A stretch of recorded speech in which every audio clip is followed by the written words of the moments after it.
And joining me now is Republican Senator John Kennedy of Louisiana. Senator Kennedy, welcome back to Meet the Press. Thank you. Thank you so much for being here. Let's start off with this case of Mr. Abrego Garcia. You heard my conversation with Senator Van Hollen. The Justice Department called the deportation of Mr. Abrego Garcia a, quote, administrative error. The Supreme Court has ordered the government to facilitate Mr. Abrego Garcia's return. Should Mr. Abrego Garcia be returned to the United States, Senator? Well, Chris is my friend, and I respect him, and he's certainly entitled to his opinion, but in my judgment, he is utterly and gloriously wrong. I mean, most of this gauzy rhetoric is just rage bait. Unless you're next level obtuse, you know that Mr. Garcia is never coming back to the United States, ever. And that's not because of President Trump. That's because of Mr. President Bukele. He said up front in the Oval Office that he was not going to return Mr. Garcia. No federal judge, even Jay Wilkinson, has authority over a sovereign country. Besides that, it should not go unnoticed that Mr. Bukele is much closer to President Xi in China than he is to President Trump. Xi is spending billions of dollars to build infrastructure in El Salvador, and I wouldn't be surprised if they've discussed this case. The final point I would make, whether you agree with it or not, is Bukele hates MS-13, and Mr. Garcia allegedly is a member of MS-13. The other point I would make is that Chris says Mr. Garcia's had no due process. He's been in front of 17 judges, some of them twice, probably $5 million worth of legal fees, and he hadn't had to pay a dime. Final point I'd make, look, this was a screw-up, in my opinion. The administration won't admit it, but this was a screw-up. Mr. Garcia was not supposed to be sent to El Salvador. He was sent to El Salvador. The Democrats say, look, you know, we told you Trump is a threat to democracy. This is going to happen every other Thursday afternoon. I don't see any pattern here. I mean, you know, someday pigs may fly, but I doubt it. Senator, this is notable because you are saying, in your words, this is a screw-up. I mean, are you concerned that more mistakes could happen? Well, sure. None of us want mistakes. Mistakes bad. Doing it right, good. Yeah.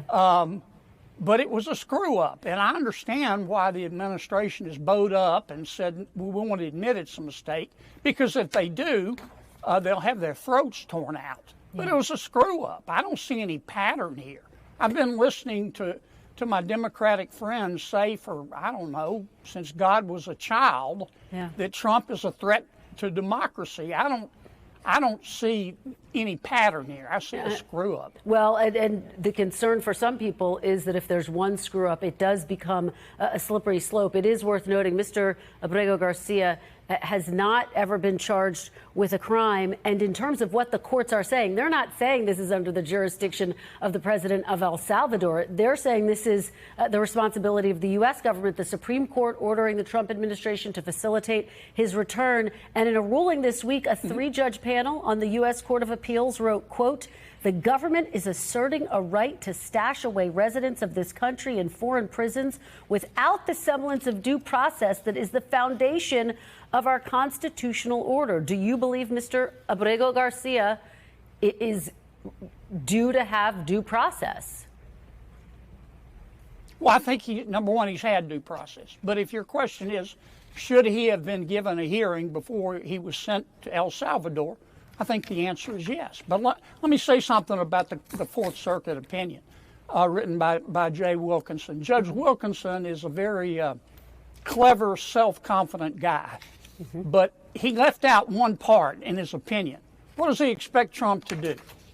Declare war and go get Bukele? I mean, he brought Bukele to America. President Bukele sat in the Oval Office in front of God and country and said, I'm not sending this guy back.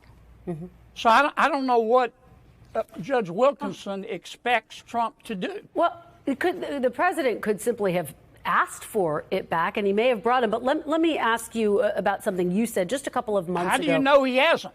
But Kristen, how do you know he hasn't? Well, he has said he doesn't plan to. I'm just basing this off of his public comments. The president has said he doesn't plan to. But let me just play something that you said. This is a couple months ago during a confirmation hearing for some of the president's DOJ officials. Take a listen. I'll get your reaction on the other side. Don't ever take the position that you're not going to follow the order of a federal court. Now, all our judiciary has, an equal branch of government has its legitimacy. It doesn't have an army. Don't ever say you're not going to follow the order of a court. Do you believe that President Trump is following the orders of the courts right now? Yes. And I don't believe that President Trump will defy a federal judge's order. If he does, I'll call him out on it. I believe what I said in the clip. I love the rule of law. I love it like the devil loves sin. I think if we start not following federal judicial orders, we undermine the system entirely. Now, that doesn't mean you can't criticize them. You can criticize them, you can appeal them, but you can't choose to not follow them, and I haven't seen President Trump do that. And if he does, I'll say very loudly and clearly that I think he's wrong.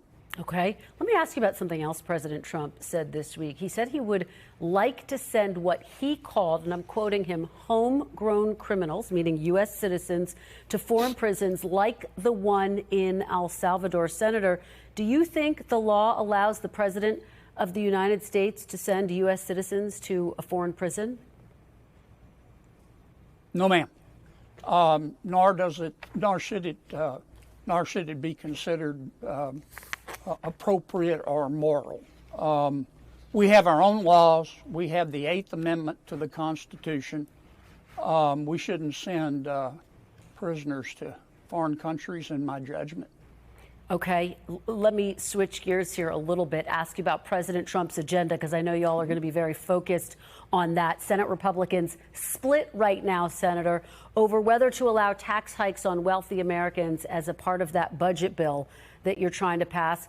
Bloomberg News is reporting that the House proposal would set the rate at 40% for taxpayers earning $1 million or more per year. That's up from the current top tax rate of 37%. Senator, would you support increasing the tax rate on wealthy Americans? I'm not sure yet. I'd like to see the language. Here are my thoughts, Kristen, generally. I don't believe in making tax policy on the basis of class warfare. Mm-hmm.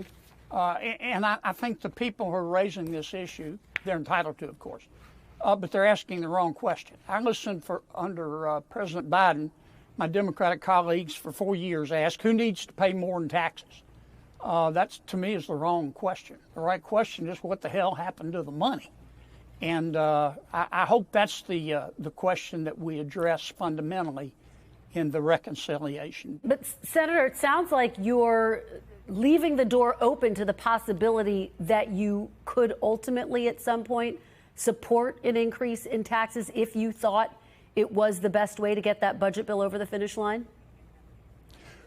Well, we're in the process of putting the bill together. And here's what will probably happen. The House and the Senate will spend about, hopefully no more than 60 days trying to reach a consensus. Everything's on the table. Mm-hmm. We won't reach a consensus. And then we'll have to go to the White House and meet with the president.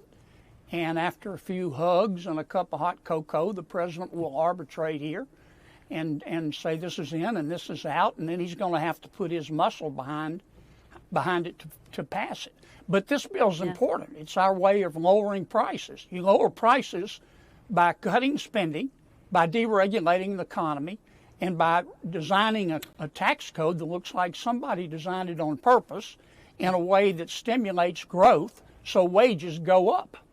Senator, and that's my objective in all this. Senator, we are almost out of time, but as you know, tensions have been mounting between the president and the Fed chair. Would you support President Trump removing Jerome Powell as Fed chair?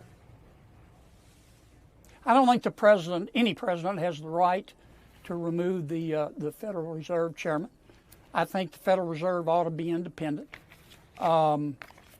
I think that Jay Powell and President Trump need to sit down and once again have a hug and a cup of hot cocoa and work it out. My experience with Jay Powell is that he's got tiger blood. He's going to do what he thinks is right.